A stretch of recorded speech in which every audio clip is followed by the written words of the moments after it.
Baiklah, assalamualaikum warahmatullahi wabarakatuh. Di sini saya Loren Sepsinko dengan NIM C1C023051.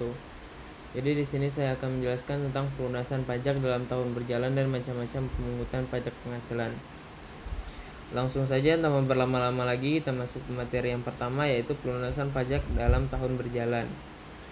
Pelunasan pajak dalam tahun berjalan adalah merupakan pembayaran pendahuluan atau disebut pula dengan pembayaran di muka atau kredit pajak.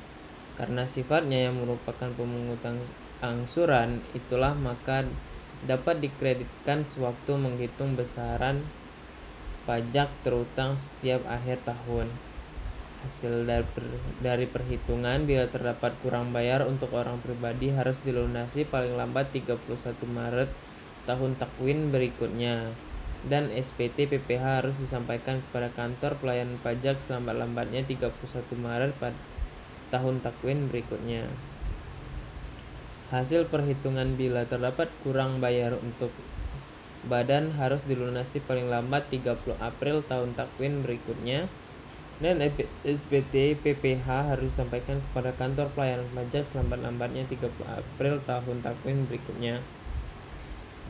Materi yang kedua yaitu macam-macam pemungutan pajak penghasilan. Ada 8 macam pemungut pajak penghasilan, yaitu yang pertama pajak PPh pasal 21.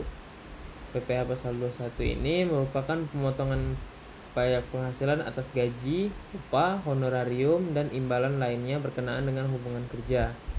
Yang kedua yaitu PPh pasal 22.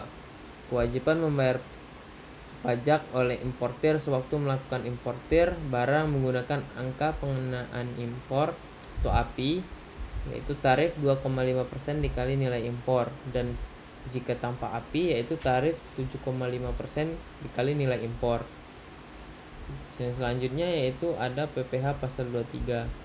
PPh pasal 23 ini merupakan pemotongan pajak atas penghasilan yang berasal dari modal, penyerahan jasa, atau penyelenggaraan kegiatan selain yang dipotong PPh pasal 21.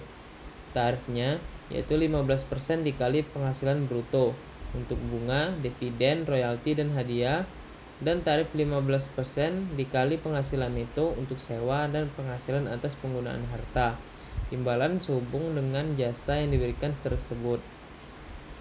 Yang keempat yaitu PPh pasal 24.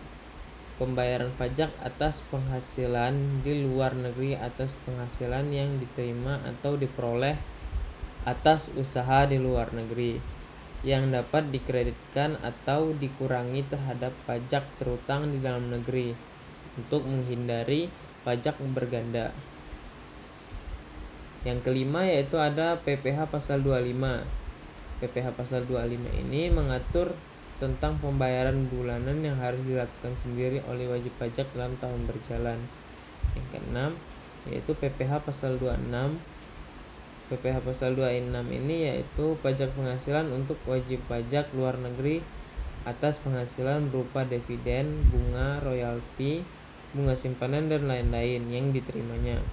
Tarifnya yaitu 20% dikali penghasilan bruto.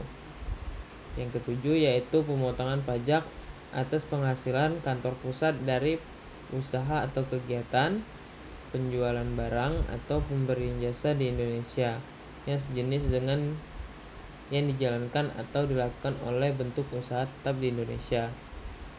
Dan yang terakhir yaitu pemotongan pajak atas penghasilan yang diterima atau diperoleh oleh kantor pusat sepanjang terhadap hubungan efektif antara bentuk usaha tetap dengan harta atau kegiatan yang diberikan penghasilan yang dimaksud. Baiklah, sekian dari penjelasan saya. Kurang dan salah saya mohon maaf. Saya akhiri. Wassalamualaikum warahmatullahi wabarakatuh.